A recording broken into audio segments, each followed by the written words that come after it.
Hi everyone, and welcome back to the Prototyping AI Ethics Futures series, co-hosted by the Just AI Project, a Lovelace Institute and the British Academy.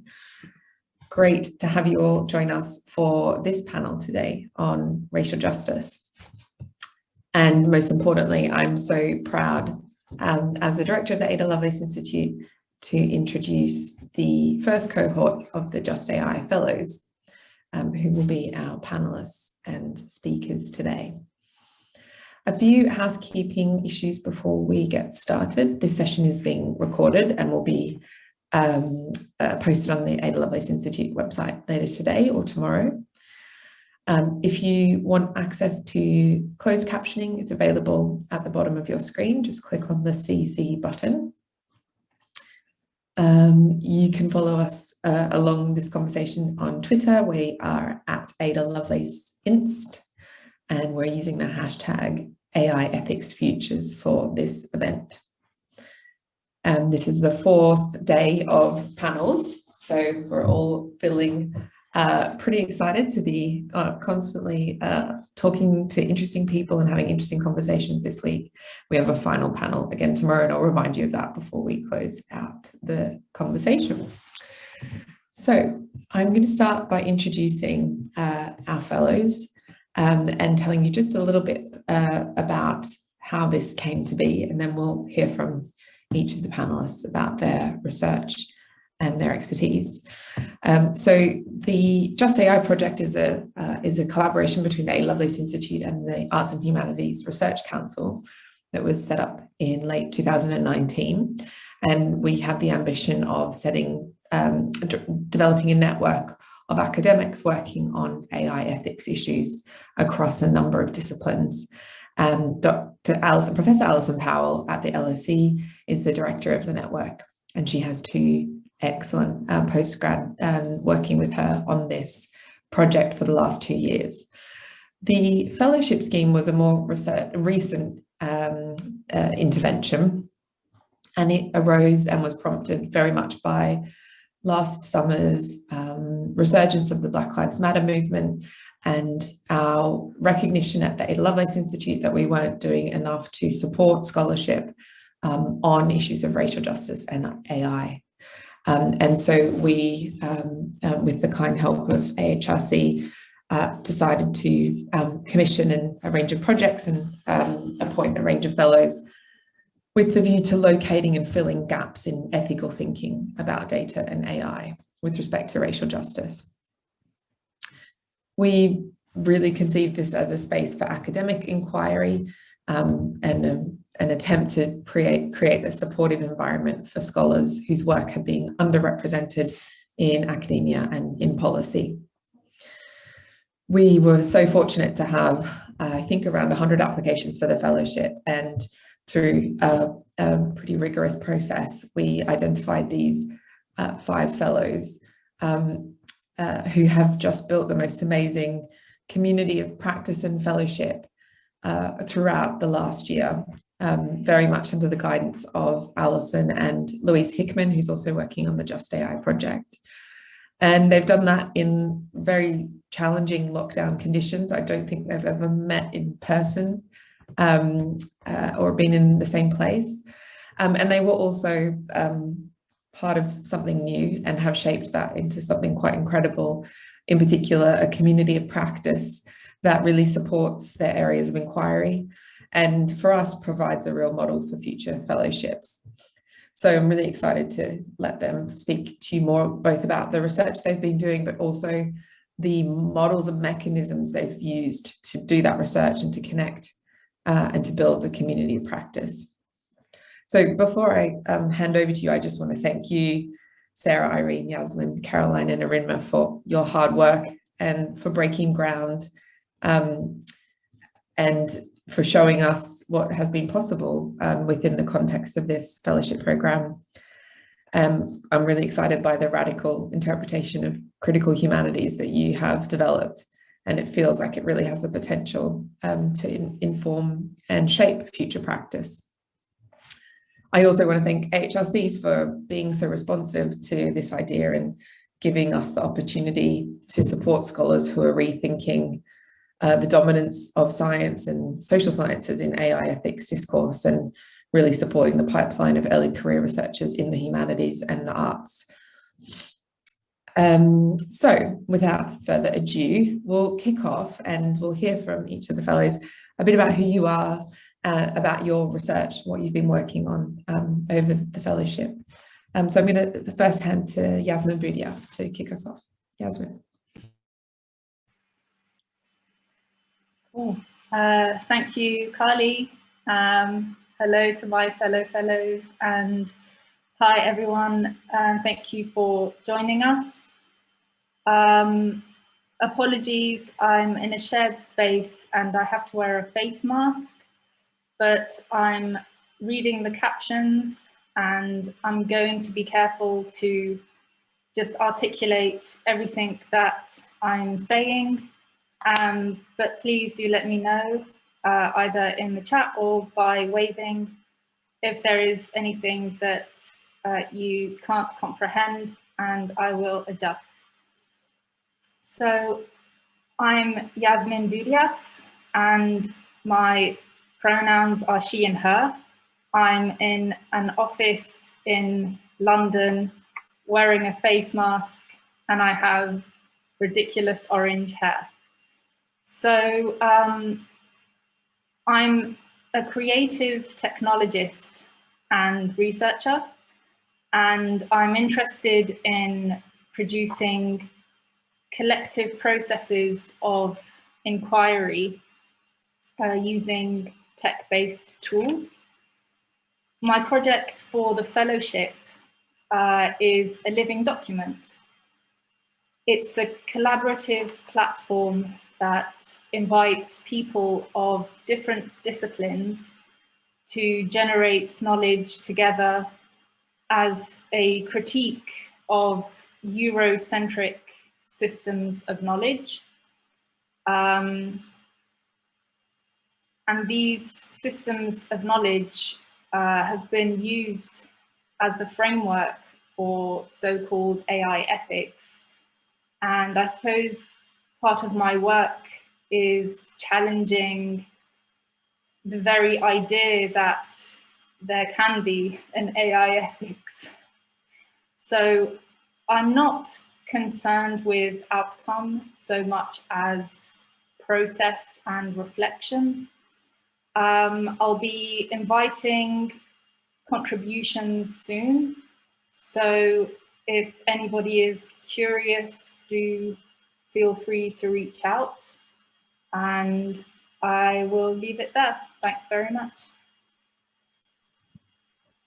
Thanks, Yasmine, and a great call for opportunity for others to be involved. Can you tell us a little more? Can you expand a little more on what you said about challenging whether there can be an AI ethics, and the extent to which by that you mean AI ethics as we've come to understand it, as it's been captured or shaped by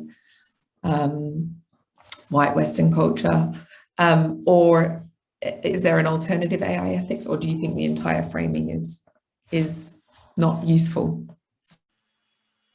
Sure. So for me, there are two things. Firstly, I'm conscious of the fact that we don't have a shared value system to use to construct the framework for a system of ethics, AI or otherwise. The second thing is that the consequences of AI practice, and particularly its effects on marginalized groups, are already here. So we see the harms when it's used in policing, in healthcare, and political attempts at political manipulation. So for many groups, they don't have the luxury to sit and contemplate ethics and speculate. It's more urgent to spend time well, because these groups are already living with the consequences. So it's more urgent and worthwhile to consider forms of justice and to focus on interventions that can bring that about, including the dismantling of the infrastructures that have allowed for such harms to occur in the first place. So that's where I'm at. That's very helpful, a very clear explanation of what you mean there. Thank you. And I see lots of nods from others, so looking forward to hearing others' thoughts on that. Okay, thank you, Yasmine. We'll come back to you shortly. I'm going to hand over to Dr. Irene Fubara-Manuel, who's going to speak about herself and themselves and their research. Thank you, Carly. Yeah, my name is Irene. I go by, my pronouns are they, them, in my home office, sitting down in front of my computer, looking at screens and looking at screens. So my project, or actually let's start from my I would say research interest. My research interest sort of starts off with my PhD project, which is sort of looking at biometric technologies and race around the time, and how it is that biometric technologies are used in migration and in the act of, bordering or creating borders or enforcing and policing borders. Around the time that the call came out for the Just AI network, I was reading Design Justice by Sasha Costanza-Chock. And I had come out of finishing up my degree and started thinking about, not just biometric technologies, but technology in general. And so for that reason, the project that I'm working on with Just AI is sort of looking at is looking at technologies that are used in bordering, and with more specific focus on algorithms. And the reason why I would say algorithms instead of AI for now is that we're at the beginning to some extent of it. Even the justifications that a lot of the government give about the technologies that they're using is that they are not that complicated. So that's another issue there. So the project that I'm working on speaks to migrants, people who are, who have applied for this process, and looks at how it is that they have experienced this algorithm. So from a lived experience, and we work from there to sort of ask, I work from there to sort of ask what future do they imagine from that. So I would say to some extent, it builds off of the work of Saidiya Hartman, where she talks about working away from the archives. So what I'm trying to do is work away from the archive of the lived experience into something that is more, I would say, again, because of the responses that I've gotten from the participants, I know that, like Yasmine says, we don't have this shared valued system to work off from, but essentially we're trying to look at what are some steps forward to some extent, and thinking of migration and algorithms. So that's my project in general with Just AI. Irene, I'm really interested in what you were saying about the kind of definitional questions of when is something an algorithm. And it's something that we go back and forth on at AHRC as well.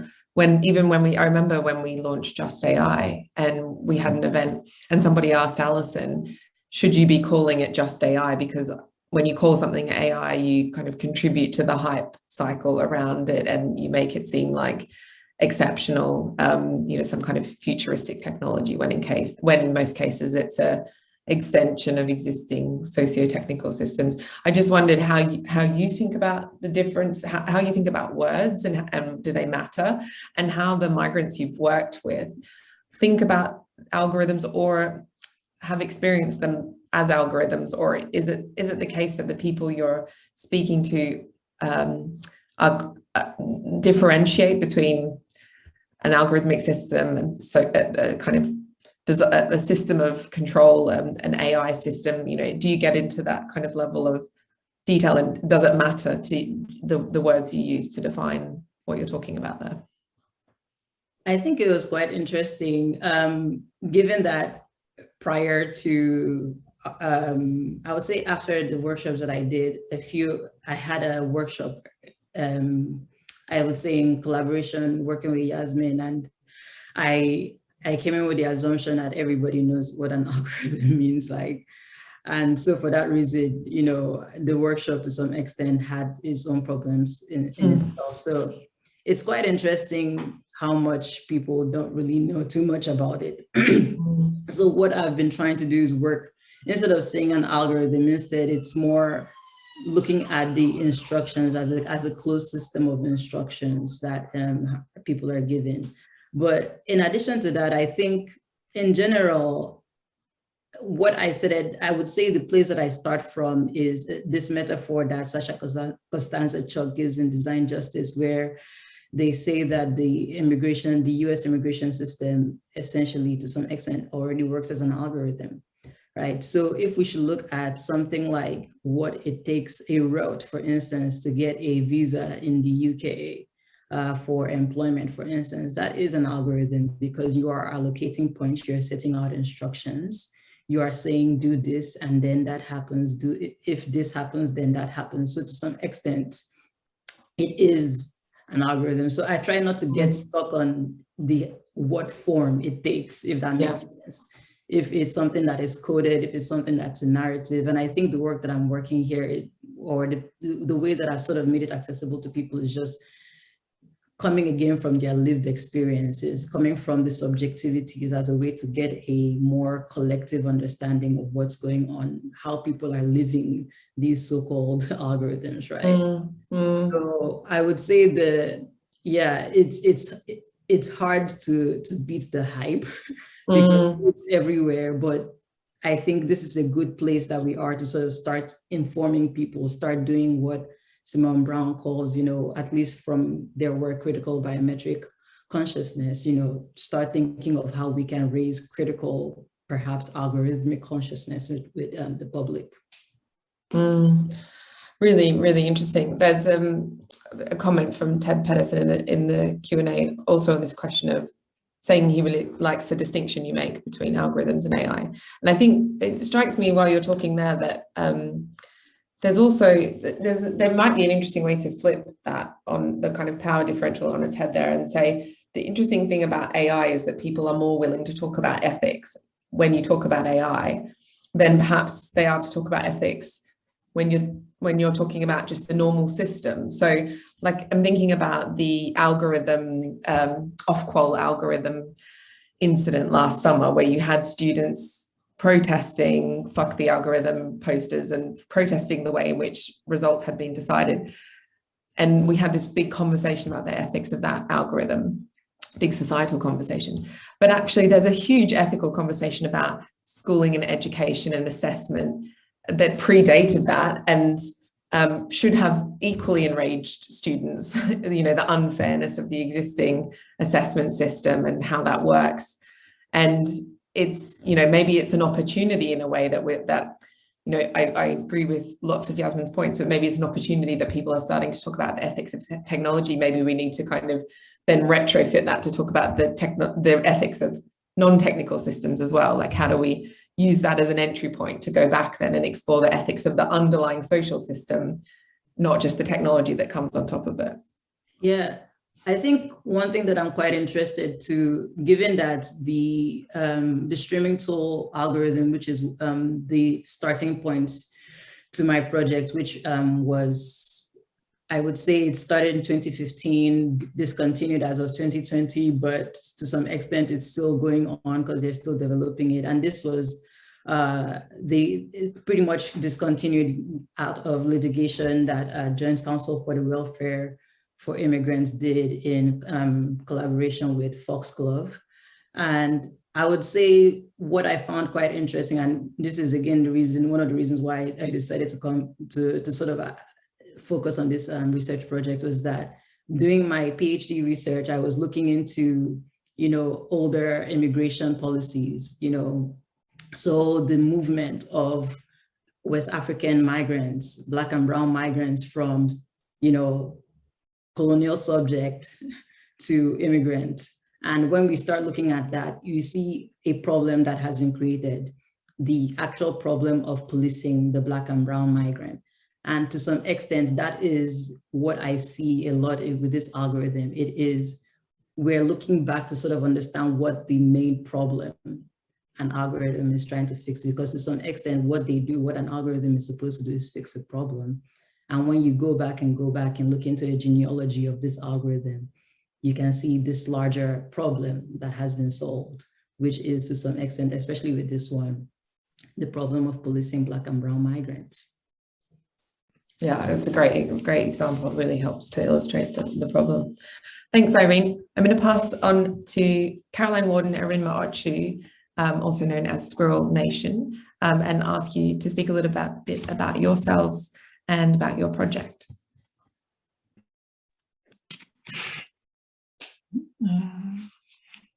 Hello, I'm Caroline and I'm a designer researcher. I'm Erinma. I'm a neuroscientist by background, filmmaker and curator, together with Squirrel Nation, and our focus is on coexistence as an ethic. So we often bring together transdisciplinary research to try and imagine different possibilities for living. With this particular project, we had proposed to pre-enact the original 1956 Dartmouth AI study, in which 10 men and other men in America imagined what artificial intelligence could be where it was first conceived. And by pre-enactment, we're thinking about how you open up that space. So we kind of step away from Dartmouth in a sense, and our proposition was to have a decolonizing AI reading group and gatherings where we were to work with some of the concepts that would emerge if we were to kind of depart from Dartmouth. Of course, with the pandemic, that's been pretty challenging, but we've done quite a lot of reading that's taken us, our starting point really was Sylvia Wynter's work and her position around the universal standard of man. Yeah, we hope to kind of bring it all together in a kind of through a kind of ceremonial process. That will be a form of a multimedia piece. Yeah, and so with Sylvia Wynter's work, she's talking about the universal standard of man, the white, Western, cisgendered, etc., being a way to close off ways of being human otherwise. And so we're interested in how do we open that up to depart the grid that positions us. And to do that, we have to kind of, in a sense, go a little bit beyond what Sylvia Wynter points to this ceremony after humanism, and to look at how we can think about that. And we're starting to explore ways that we would play with that in order to write something which could then become a performance. But it means that we have to find ways to disrupt the stage on which AI was initially imagined in order to very carefully enable the pluriverse, which exists already, pluriversal knowledge exists already, to be able to come into being and to protect that. So we're thinking around those perspectives.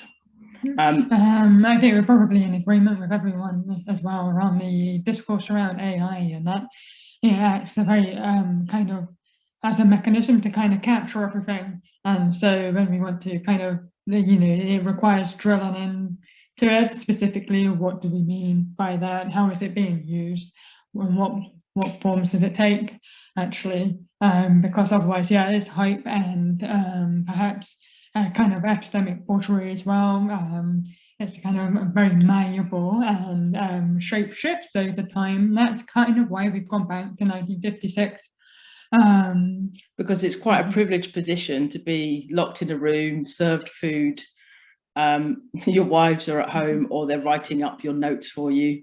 And, you know, the Black law students who were protesting against Dartmouth not admitting Black students are, you know, they're doing those demonstrations. They're not in that room. And so we have to disrupt that, because the stage from which it's imagined, and which, you know, Sarah introduced this to us through Yasinov's work around this view from nowhere and not being situated. So we absolutely have to disrupt that stage. And at the start of our fellowship, quite early on, you know, Temnet Gebru had to depart Google from that stage. You know, she couldn't do AI ethics and racial justice linked to environmental justice from the stage of Google. So that just demonstrates who can get involved in this. And we're just looking through the concept of digital identification as well as part of the pre-announcement. So how power shifts, and how I guess it's a kind of move that we have to take if you're minoritized or marginalized, that you're always having to shape shift around the normalizing force of hegemonic power of, you know, big tech companies, police forces, you know, national borders, and how that encourage us to respond, but actually how do we respond otherwise?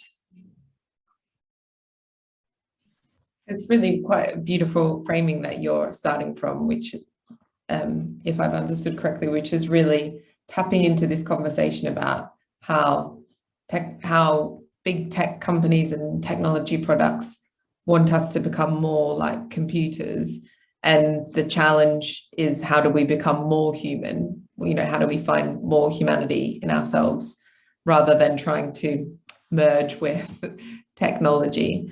I'm wondering whether you, I'm sure the answer is yes, but continue to see the same parallels in decision-making in Dartmouth with, you know, decision-making now in Silicon Valley. And do you see any kind of cracks in that? Are there people or companies, dare I say, who you're seeing starting to break open the kind of power of decision making around technology? I mean, I guess they'd be doing different things, right? And so for me, it's about, on one level, it's about accountability. And Temnet's paper, which still not been published, MIT published a review of what was in that paper because they saw it, and that was around the power and resource, the energy that it takes to produce and sustain these models for, you know, machine learning models, how much energy goes into that. And that then speaks to marginalized people being impacted that, because it have environmental impacts. And so, of course, what she's revealed is the whole, almost like the trick of technology that will save us. We've heard this narrative before, you know, and so she's absolutely blown that apart from within Google. They can't publish that paper. And that's the kind of questions we need to ask. I think there is, Yasmine pointed this out to us, there is a list of companies who said, oh, Black Lives Matter, we're going to do all of these things. But what also is behind that? So it's not just about the money, because as Caroline has said before, that the money in terms of technology, it shapes what these things become. So it's, how do these companies do things differently, and who do they, what do they choose to invest in? What does it take us to that we participate this to the extent that we'll get to 4 degrees C, and the global, you know, what we might call in the West the global South, has been completely eradicated by our actions. And you know, so we've got to think about what is the world that we want. And I can't speak for those companies, to be honest. There's someone at the door. Just to say that I'm firmly on the side of becoming rather than become. That's quite an important distinction. Great, thank you, Caroline and Erinma. Okay, I'm going to pass on finally to Sarah Chander to talk about her project and the work she's been doing. Thank you, Carly. Yes, I'm Sarah Chander. I also a Just AI fellow. I also work in policy in European digital rights, EDRi, as well as having a background of different racial justice work, queer liberation work, and anti-immigration detention activism. I am calling in from Brussels today. I'm wearing glasses. I'm a little bit tired just due to it being the end of the week, but very happy to be here. I can give some background to my project. So my project is the policy sort of version of the Just AI Fellowship. And so really what I have been looking to do is explore what does racial justice actually mean with respect to AI policy, data policy. I have to say that I think my project comes from a space of what I hope to is a form of like productive defensiveness about the term of racial justice. I'm using this term defensiveness because I've been recently reading a book called Black Feminism Reimagined by Jennifer Nash. And in that book, she explores how much academia, particularly looking at the term of intersectionality, much time and energy has been spent defending the true meaning of intersectionality. I feel a little bit like that with the term racial justice. I want to explore what it really means, what sorts of principles and also actions should people, institutions, companies, maybe even be accountable to if they're going to use that term. And here I also want to sort of go back to a project that Yasmine spoke to us about with this system which was tracking all the companies last year, speaking about Black Lives Matter with respect to tech, and how do we form that accountability. I'm saying it's productive defensiveness because essentially what I'm trying to do with that is to set out something useful that I think if organizations really want to commit to speaking about racial justice in the tech policy space, in the AI space, there are a few things that need to be done. We can't just use this term without being accountable to some of these principles. If we do that, we are co-opting what is a really long, rich, contextualized, internationalist, anti-capitalist concept, which is racial justice. And we can't take that out of context. So in that sense, what my project will do is actually set out a list of some of these principles, and that's been very much sort of informed by my own experience, by the conversations with the other fellows, by interviews with racial justice activists here in the UK in a very contextual space, but also people that are working at the intersection between racial justice and ethics, and AI ethics, and that is just quite a few people, but they do exist here. Coming up with those principles, but also in a few case studies, trying to set out how does that apply with respect to AI policy. How does that fit into the AI ethics conversation? I do want to plus one to what Yasmine and also everyone has said about AI ethics. I think some of the conclusions of what I will be talking about do very much question how useful AI ethics is. And I really like the idea of exploring like AI ethics as a luxury concept, perhaps in some ways oppositional to justice. And in that way also think about in the anti-capitalist sort of interpretation of what racial justice means, picking up on Mustafa's point in the chat, is also exposing really the role of academia, but also the largest tech companies, Microsoft, Amazon, Google, in really shaping and mobilizing the term AI ethics in a way that is actually oppositional to what real justice would mean if we were to really think about justice in a context of AI and tech policy. So I'll leave it there. Thank you, Sarah. And for those who didn't see, Yasmine put the tracker in the chat that Sarah and others have referred to, which is a fascinating scroll down. I haven't seen this before, but it's essentially a list of 220 tech companies that made statements, I assume, in the aftermath of the Black Lives Matter movement last summer about racial justice. And then this is, sorry, just to clarify, this is something that you guys have prepared, or this is something that somebody else has put together? No. Additional external resource.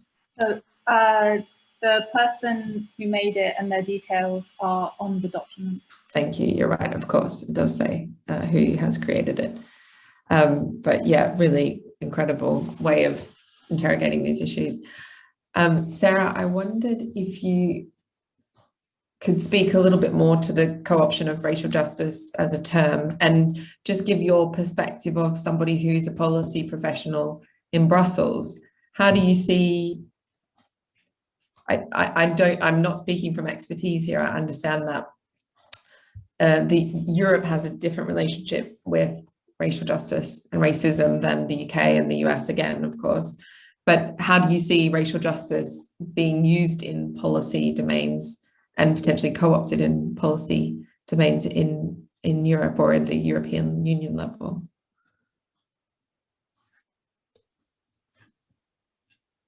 Yeah. First of all, I want to say that racial justice isn't used in, I think, any policy conversation that at least that I've been a part of. And I think myself and my colleagues, we do our best, but I won't say that, I can't say that there has been an uptake of what racial justice means in the context of AI policy, whether it be in the UK or in the EU context. I think maybe one way that I can maybe make that concrete and elaborate on what that looks like is this conversation about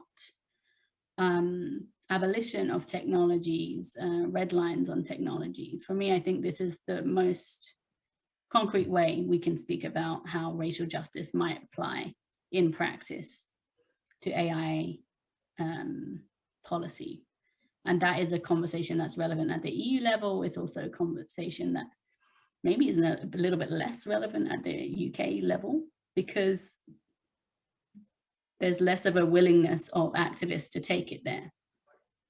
What I mean by this, also coming back to the point already raised about the sort of like death maybe of AI ethics, is something Safiya Noble said at RightsCon recently. She said, we are past this desire for ethical AI. Instead, some of the technologies should be outright abolished, and there needs to be repair and restoration for harms. For me, this is a really concrete way that we can talk about racial justice in practice, in policy. So when we're talking about the conversation on predictive policing, the use of military grade drones at the border, EU's border, facial recognition, obviously, we're seeing a conversation which is primarily about how do we make these technologies better? How do we eliminate bias and make the technologies better? Julia Powell's comments on this really nicely when she says that those types of conversation, what they're actually doing is finding a way to perfect instruments of surveillance. I think a racial justice approach to that would be opening up this conversation on abolition of technologies that we know, even if we were to improve their accuracy, even if we were to go through this process of technical debiasing, what we would never be able to do is reduce the extent to which such systems exacerbate structural inequality and oppression. At the EU level, at least, it's relevant to some extent because we're having that conversation about bans. And what we're trying to do is bring in people with experience of over-policing, of racial profiling, of having their data extracted from them at the border. What we're trying to do is bring these people to the table, to the policymaking conversation. But I think what we will have seen is a grand resistance to that process of inclusive policymaking, of participation, not just by the policymakers themselves, but also the people that are used to holding power in those spaces. The conversation on AI ethics has been a ring-fenced, like what I call is like technical gatekeeping exercise, where essentially what we've seen is social conversations have been co-opted by people with some expertise in how tech works. And I feel we've seen some resistance there into the inclusion of actually having a more structural conversation, which would include conversations about abolishing certain technologies, but also conversations about what should be there in their place.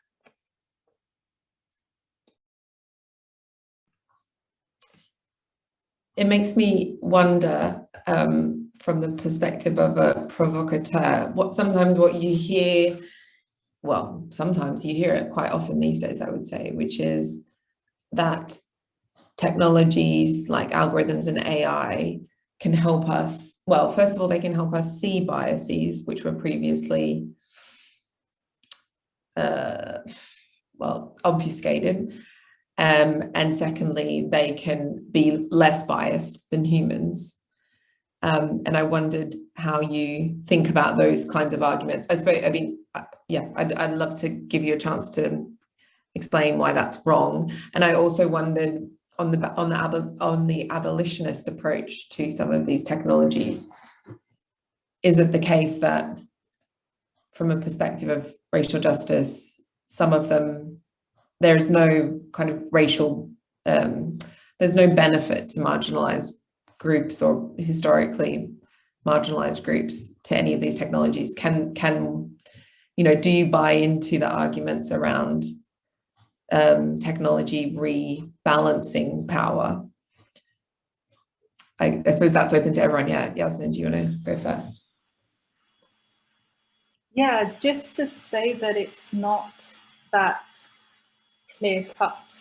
So I'll give you an example. In France, recently, there was legislation brought in that you can't film police officers.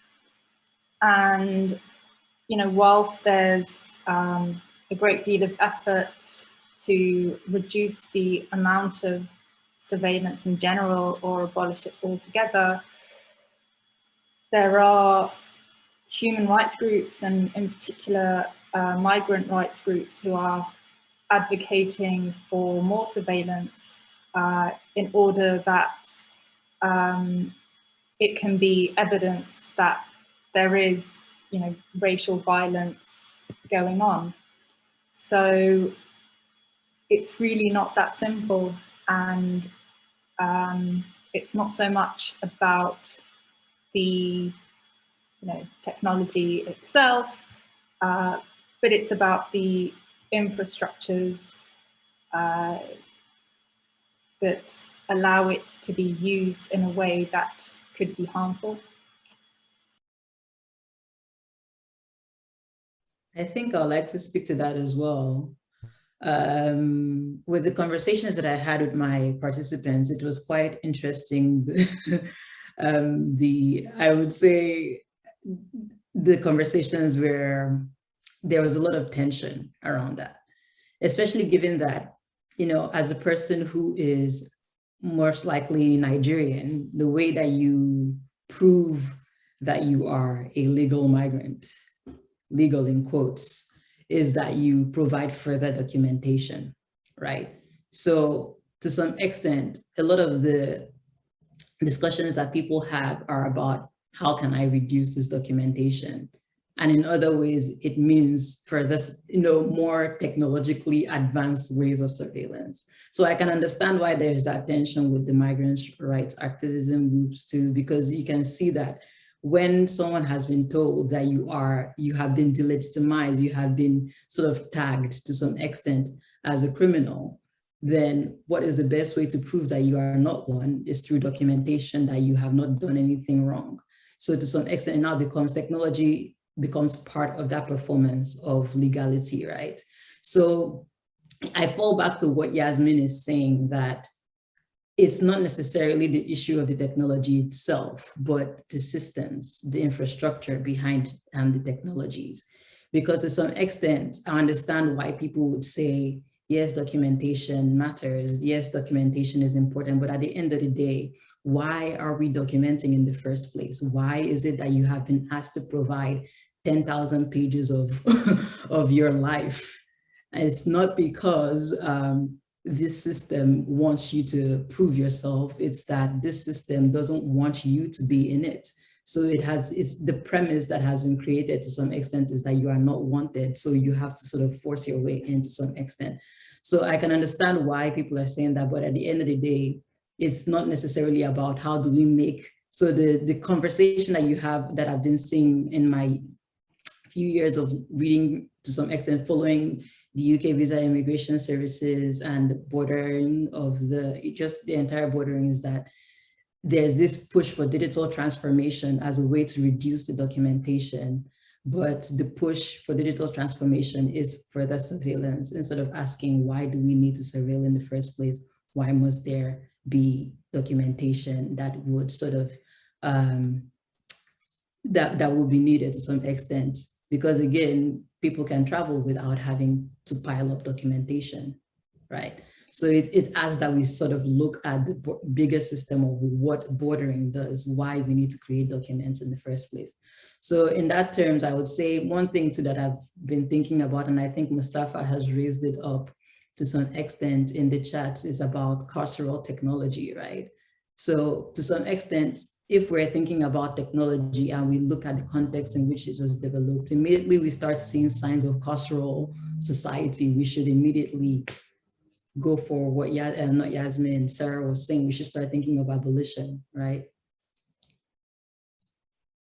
But it also reminds me another point that Mustafa made in the Q&A, which is, he said, I endorse Sophia Noble's call, but how to implement given the coloniality of law, which reminds me a little bit about what you're just saying there on documentation, which is the alternative to submitting to the system also requires submitting to a system, which, the legal system itself equally colonized, I suppose, is the point that he was making. I think there's lots of people in the discussion and the Q&A that really resonate with I think the theme that's running through lots of your interventions about the need to dispense with, the kind of co-option of AI ethics and the need to dispense with it and look for alternatives. One person asks whether, and this person says they work in tech, but they're not an ethics expert. Should we think about rebranding ethics in AI as a power in AI discussion? This person says, I find it easier to convey urgency and have a discussion with a broader audience. Is that something that you all think is useful? And another kind of link to that, another question about, alternatives to the status quo. One way to think about them is abolition. Another person has suggested that it's about slowing down innovation to enable consideration of different issues, I suppose. So Woody Bayless commented, in the past, we created tools and did not understand their impact. For example, we're just starting to deal with the culture developed by the Industrial Revolution, but because we were ignorant of impact, that allowed for extremely fast innovation. So I suppose the question there is the should we think about rebranding ethics as being more about power? Most of you have talked about justice instead of ethics. So I wonder what your thoughts are on power. And secondly, is there some value in the ethics process at all if it slows down innovation? Or is it harmful to or counterproductive to use it all from your perspective? Caroline and Erinma, I saw you typing in the chat. Do you want to come in? Yes, I would agree that maybe the term ethics could be replaced with justice in this perspective. But also, I think there's still kind of conversations that we had around ethics as well. Obviously, the power at play and often the power that's in play with AI or whatever AI might be tends to be one that's political rather than one that's around potential or potential, to draw from Spinoza. So what I'm trying to say here is, the way that these technologies tend to be deployed tend to be one that's around governmentality, and often reproduce the act of natural politics on an everyday basis. And so all of these systems and structures that we all live in are kind of a force that are not really realizing people's potential as such, but kind of, as Irene said, there's a way to keep us all out in a way. So, I guess, can we reimagine? The reason why we're in the reimagine space is because we don't think it's enough to really just try and tweak them, because even if we try and, I suppose, as Sarah said, de-bias these systems, it's still a bit of a black box as to if we make them more readily applicable to everyone, what is that also feeding into, because there's a whole private sector behind these industries as well, and they're all very well connected. And we don't really know what we're co-opting.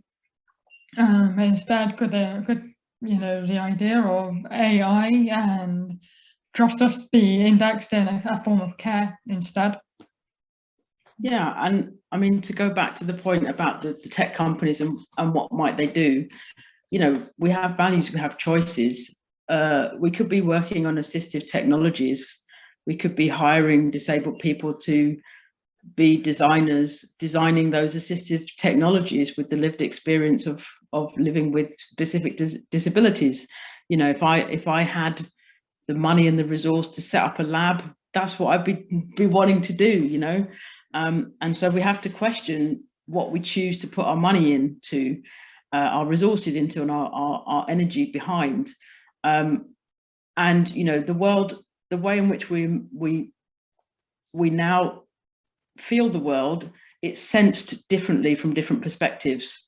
And with the climate crisis that's here already, with the coronavirus, which is controlling us, and we have to collaborate with it and find different ways out of this mess.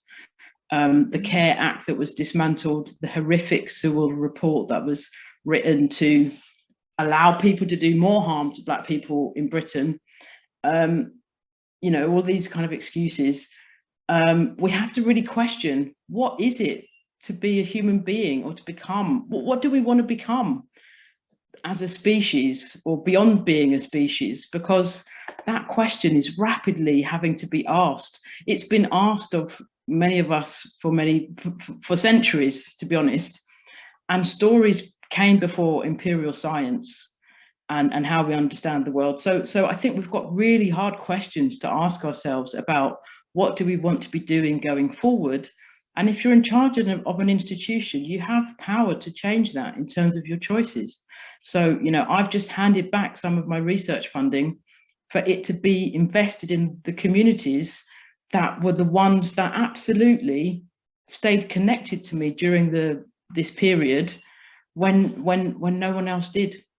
And that's pure solidarity, So I think we have got choices, and we need to. The challenge with technology and with AI as currently imagined is that it's creating an excuse to push our choices away from us. Oh, we couldn't do anything about that, Erinma. Sorry, your contract's run out. We can't do anything about that. if you're in charge, you can do what you like. So it's how do you take on those leadership perspectives and make different choices and actually own those choices, because these technologies are an excuse to not be accountable to ourselves. And that's a really weird position to be in, I think. A great point. It touches really well on a good question in the chat from Arik Chowdhury, which I'll read in full. So he says, what consideration have panelists given to the role of ideology in tech policy conversations? The most successful racial justice initiatives throughout history have come from a distinctly socialist perspective or have been rooted in anti-imperialism and anti-colonialism. Very few meaningful or significant anti-racism movements, if any, have been rooted in a belief in capitalism or neoliberalism. Are you seeing enough of this ideological diversity in your respective fields or workplaces? Big question. Sarah, you touched a little bit about the anti-capitalist aspect of racial justice movement. Did you want to try to answer that question from Arik? Yeah, it's a great question. Hi, Arik. So yeah, it can be very simply answered. No, that diversity isn't there. Again, going back to Mustafa's point before, which is that much of the AI ethics field is premised and is premised on some notions of the inherent benefits of technology, and also inherently linked to big tech companies, right? If you look at some of the biggest think tanks in the US that work on AI ethics, to some extent even have quite a critical, what you might say is on the face of it, a critical perspective on the disproportionate impact of technology on racialized or other marginalized people. They're all funded by big technology companies. So then I think we come to the question that was about slowness, like would slowing down actually help? No, it wouldn't, because it essentially, the pace is slightly irrelevant, right? As Erinma said, with COVID, we've seen a slowing and a simultaneous speeding up of the way things work. But when it comes to the centralization of the power of big tech, what was used by this changes in pace in whatever direction were just different ways to embed dominance. So the pace isn't the question, it's about the dominance is the question, and how do you undo that centralization of power? So then when we come to the question of like, do we have enough like ideological diversity? And by that, I mean, I take to mean, do we have enough anti-capitalist and socialist visions in our conversations about AI? The question is definitely not, because the field is not, going back to Yasmine's brilliant first point, we don't have a combined uniform, or maybe not uniform, but like we don't have a shared ethic about what AI ethics is or what justice means in that context. And anti-capitalism isn't part of that conversation, mainly because also many people benefit from the capitalist like mode of production in the form of technology.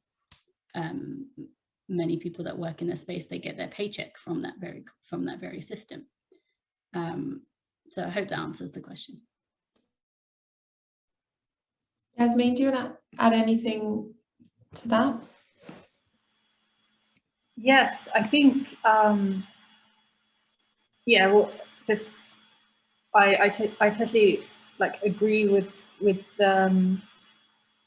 what Sarah just said, and, you know, just to say that, you know, it is a genuine conundrum, but equally, I think to Syed Mustafa Ali's point, you know, let's not fall into the trap of tech solutionism or solutionism full stop, and think that oh yeah, you know, there's a simple fix, and, you know, with a project or with an intervention, we can sort this out. So I'd like to maybe offer a way of looking at it that is perhaps a bit more playful and offer a kind of route into a more optimistic kind of slowly kind of a process rather than outcome. So I'd like to just reference one brilliant meme that I really, really love. And I'll try to be as expressive with like my eyes as I possibly can and my hands, because I realize that, you know, there's so much that, you know, we're not kind of expressing, or at least I'm not expressing, but I'll do my best. So the meme is a picture of a dog, and there's a person's hand petting it with the caption, whether or not you are a good boy depends on what system of ethics I choose to apply. And fundamentally, that's what we're trying to like dismantle and work against, because of our experiences working and existing within infrastructures where certain epistemologies are never adequate or considered, you know, worthy of becoming, for example, policy. But I'm optimistic, and I think part of the brilliant initiative that is Just AI, and it's also kudos to Alison Powell's vision of, you know, process, emphasizing process rather than just outcome, is that, you know, we do create these spaces together to try to really grapple with the hard questions. And, you know, we're doing it. So in answer to your questions, like you participating, coming into this space, engaging with our projects, you know, this is all part of what we are describing as kind of steps towards not necessarily solutions, but really like for interventions, right? And interventions, to me, don't necessarily have to be active. So it doesn't necessarily have to be, you know, policy craft.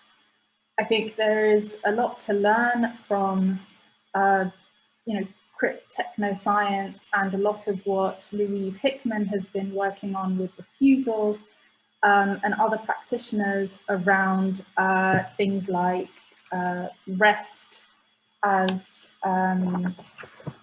intervention. Yeah, so I don't know, I've kind of lost my track of thought. No, but it's a really good segue actually into talking a little more about how you all have worked over the past year. And you've just alluded to that a bit, Yasmine, about creating spaces and processes for working towards interventions, if not solutions. One of the amazing innovations of this fellowship has been the community practice and the kind of method and methodology of working together. And I wondered, I'd love to hear you talk a bit more about that, all of you. I might start with Sarah, if that's okay, to tell us a little bit about the community of practice and the community agreement that you all put together and how it's shaped your work. And as you start talking, I will post the community agreement in the chat for others to look at and learn from. So the community agreement was really our collective attempt to sort of, again, coming back to this question of values, set out what we thought those agreed values could be, build the space, articulate what we would commit to in that space. And by space, I mean the labs. So primarily our interaction has been through labs, which would be fortnightly conversations between us where we interrogate conversations around racial justice, AI, situated knowledge, like Black feminism, like all kinds of like thought that would be relevant to our projects, and explore together how that was coming up. But in order to be able to get to that content and to be able to actually discuss properly what we're like, the forms of dominance we're trying to speak about, we needed to recognize them and at least set out between us how we wanted that to unfold in the space. I have to say first, before I explain a little bit about the community practice, I'd have to say first of all that the fellows, and particularly like all of the fellows, had done a lot of work to put that together collectively and to write that. So just to say that, but also to say that in the lab process more broadly, Louise Hickman has really been a foundational to our process. One of the most reflective and caring presences that we could have hoped for in this fellows process, to be able to actually achieve what we wanted to achieve, being completely so beautifully aware of our needs, but also the underlying power structures that we were talking about. And I think I have to say before is that, like, I think it would have been a very different process without her there and her labor that she put into it. So the community of practice, you can read it. I won't speak to everything, but in essence, that was our exercise of how can we foreground situated knowledge and what are the principles that need to determine that.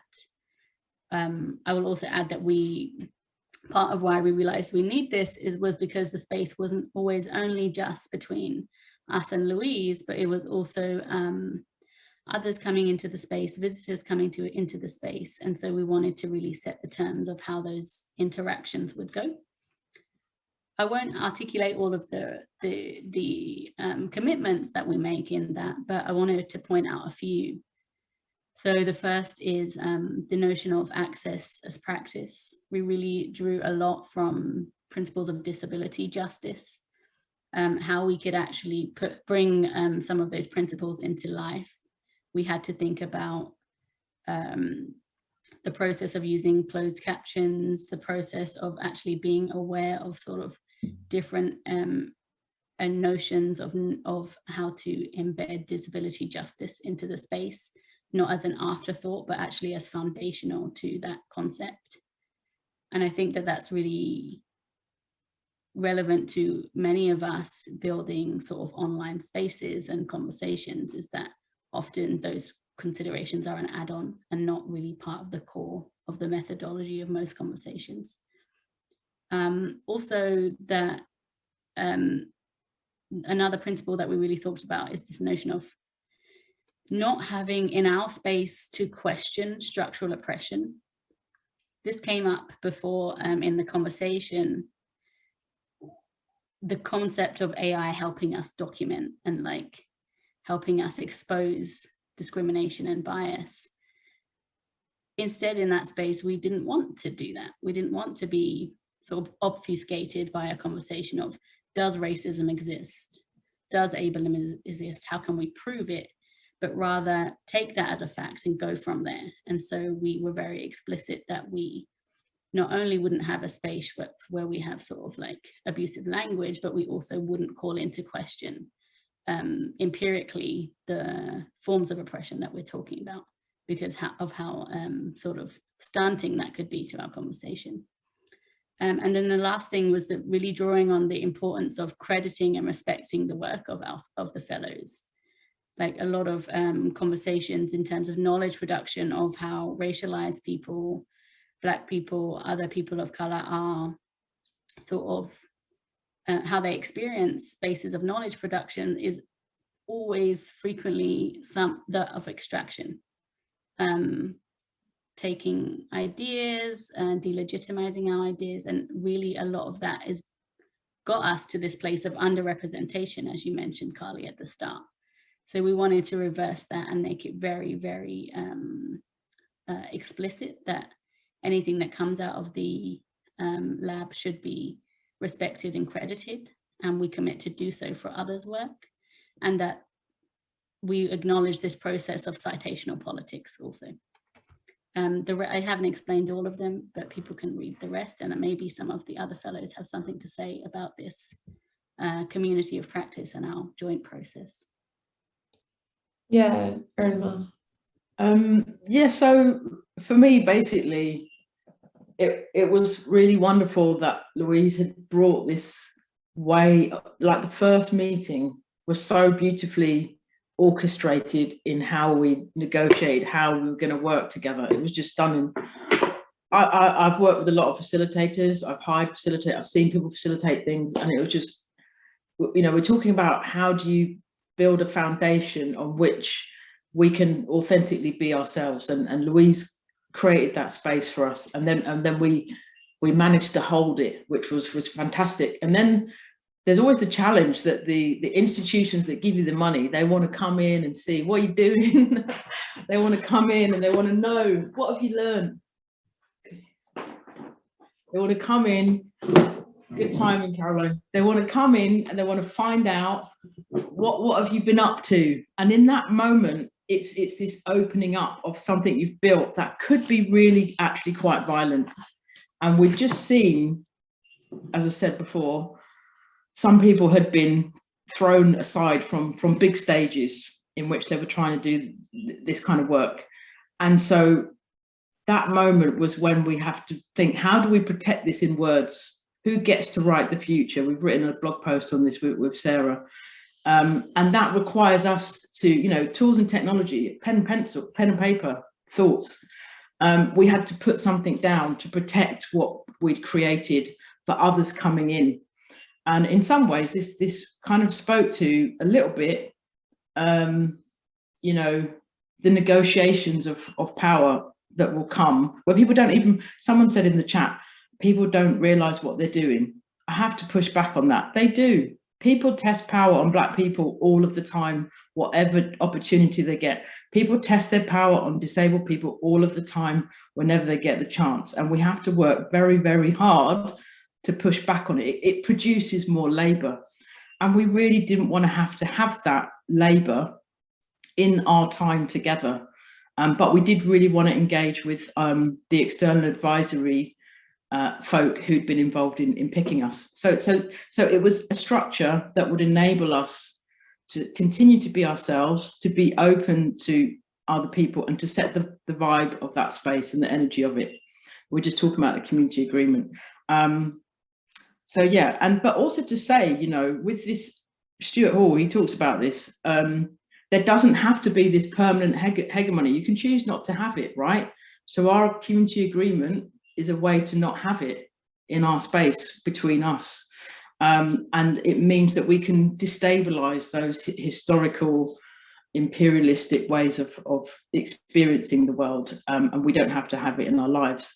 So we hope people will have a look at it, think about building on it. It has to be built from a minoritized perspective.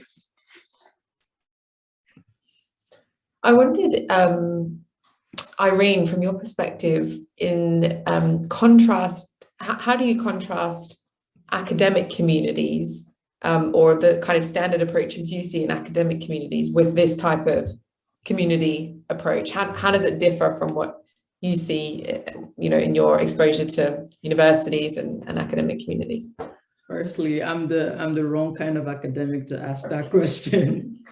Because I work in that academic community, right? So the academic community that I'm from, my disciplines have been, you know, at least the ones that I've chosen are gender studies and then media studies. Mm-hmm. So I remember through our community agreements, I think that was something that I did a lot actually during my undergrad years, where professors would sit down and set safe space guidelines for people to engage in class, because again, it's hard when you're dealing with people who have lived experiences of violence and people who are coming in to learn about something that feel like simply because there's that academic debate that I should be able to debate your oppression.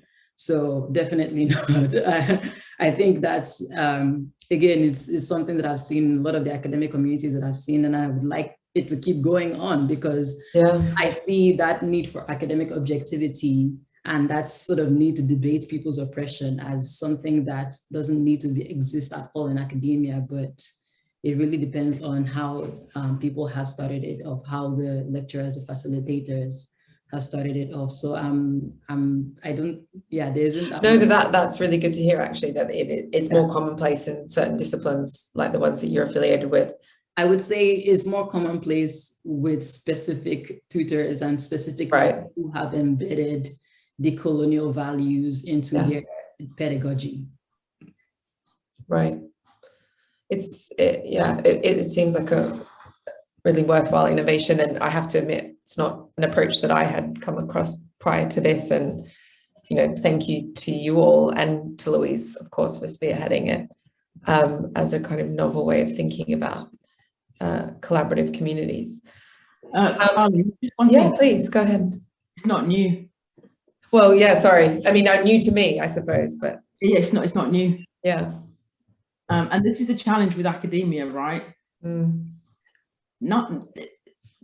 world of discovery is over. Era of discovery is over. We're into an era in which things will just be sensed differently. Discovery era is over. There's nothing new. Yeah. What do you take away from this experience in terms of opportunities for creating in terms of creating opportunities for others to do this research, and other voices like yourselves to gain space and recognition for their work? What can organizations like ours do more of? What would you like to see UKRI or other institutions be doing more of, other funders, for example? How do we create more opportunities for thinkers and researchers like yourselves to do this work? Does anyone have any bright ideas or calls to arm? Yasmine? Well, I would like to perhaps give some examples of what, as Erinma said, this is not the first ever community agreement or first attempt at making such spaces. So I will give maybe a couple of examples of, at least from my practice in creative tech, where projects or attempts at creating these sorts of communities, I feel are really exciting, and I wish that there was more attention from funders to really recognise the value of that. And just to say that the community agreement is the first iteration, and we're creating a space with massive ambitions. So if there are institutions or funders, just get in touch. If you mean what you say about equity, justice, trying to, or as Carly, as you mentioned earlier, trying to create entry points to topics from people who are perhaps outside of academia or outside of tech or outside of ethics or outside of policy to engage, then this is perhaps how you could. So Irene earlier mentioned the work of Sasha Costanza-Top and their thoughtful kind of process of design justice. There's a group in the UK called the Institute for Technology in the Public Interest that do critiques on policy. Like recently they did a sort of bug report, which is a process used in tech to critique kind of new bits of software and they've invited people who aren't necessarily techies through that process to engage with policy. I also run a series of workshops on entanglements where I bring forward government contracts, one of which recently showed a particular company winning a contract just for £1. You don't need to be a lawyer or a contract lawyer to see how absurd that is. But it's about opening it up for participation and creating those sorts of spaces for engagement. There's also forensic architecture. They produce, a bunch of tech interventions to really interrogate injustice. No Tech for Tyrants do excellent grassroots activism. So there's a whole host of para-academic, independent researchers, creative researchers that are already engaged. But part of our work is creating those spaces to bring them together, rather than what I feel traditional academia is, which tries to bend that messaging and the language and the thinking in order to fulfill funders' idea of what good work is. So yeah, that's part of. But we're already doing the work. Lots of people are already doing the work, and the onus should be on institutions to come and meet us where we are. Yeah, that's it. Yeah, thank you, Yasmine. Irene? I think for me, as a person whose entire story is migration, right? So I've come in from Nigeria into Canada, into the UK, and the only way that I've been able to sort of gain access to all this knowledge, all this, institutional, to some extent, validation is through education, it's through migration, and it's through sort of feeding the system to some extent. What I would say is that I think it's quite important that we think of how it is that we're bringing people in along with us. And Yasmine has already touched on that through their workshops with public education, but I think it's quite important. I think it's even more urgent to some extent with people from the global South, because these conversations we are having, look at the way that, Twitter is sort of running amok right now in Nigeria. It's ridiculous to have these conversations and not see how it is that they're affecting people, how it is that these things that we're sort of, the demise of democracy through technology, right? How does that affect people in the global South? So to me, I think a lot of the work that's done around research as well, there needs to be a lot of, people who are sort of funded, who are, supported, who are coming in from the global South again, so that we can have these conversations that, that are quite important for radical change and bring people along with us, so that people from the global South are not constantly playing catch up with the rest of us. So yeah. Thank you. Thanks, Irene. Did anyone have anything else to say on that point? They're just kind of linked to that, but there was a question in the chat about vaccines. Vaccines and the technology from which they've been imagined, again, it's private industry, but it's using public money to make those technologies. So some in the chat, someone's talking about refusal and people not wanting to take the vaccine. That's a really dangerous conversation to go down by saying, Black communities are refusing the vaccine. Actually, we have to go back and look to see who was left out of the Chancellor's package to support people to shield from that vaccine. And maybe we might have different responses to vaccination, but also the profits from those vaccines don't go back into the public purse. Again, it goes back to choices and values of companies and the technologies that we choose to produce. And there, if we look what's happening now in Africa and India, and not being able to access the vaccine, it's just, this is part of imperialism. And so we can't have that conversation around abolition and refusal linked to vaccination without looking at the ideology behind what meant those of that and that position. Also just say that refusal, you know, it has a price. It's not an easy path to take, but it might be that we can hold on to our integrity. That's kind of what's at stake. And it's also a thing about being co-opted into what it means to become human. So we're going down a path very rapidly with globalization, which has brought about coronavirus and humans being in contact with these different species that then release them into the environment, and we're flying all over the world. You know, we have to look at that responsibility. That those are choices that we have made. Again, particularly from where we're situated, we have to think about those choices and their impacts on the rest of the world, as well as locally. We can't ignore it and pretend that Black people are putting themselves in a trap, because we put them in that trap. You know, in Britain, every single person has benefited from slavery. We absolutely have. Every single person has contributed to the climate crisis. So we just have to think about, it requires us to think about these historical conjectures and what brought us to this moment, and how do we want to go forward in an affirmative way. And that's not blaming minorities for not taking vaccines.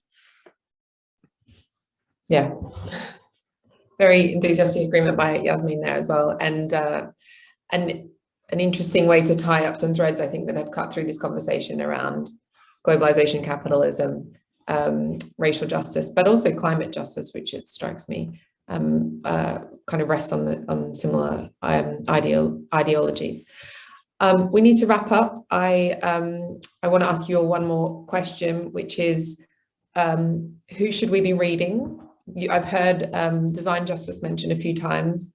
Jasanoff mentioned. Are there others that you're really enjoying at the moment, finding instrumental in this work that you're doing? And do you want to share? Sarah, any suggestions? So many. You don't. I won't define you by your choice. So just choose one at random. I'm going to quickly say a few. So I would say a lot of the conversation on racial justice is very dominated by US conversations, which is also part of US hegemony and other hegemony. So I would say let's read into the histories of Black and brown anti-racist struggle in the UK, because that's where we're all working. Well, most of us working, maybe not me. So yeah, we'll read Paul Gilroy, read Sivanandan, read the work of Claudia Jones, read people that have sort of set our history of struggle of Black and brown people here. I also want to say, on the point of infrastructures, people should read Seda Gerses, who is one of the people that have really informed my work about how we can't have a conversation about bias. We have to have a conversation about racial justice and infrastructures. And then lastly, read all of my fellows, because I really think that they're shaping a space that is really burgeoning and important. So yeah, that's my wonderful. Thank you, Sarah. Squirrel Nation.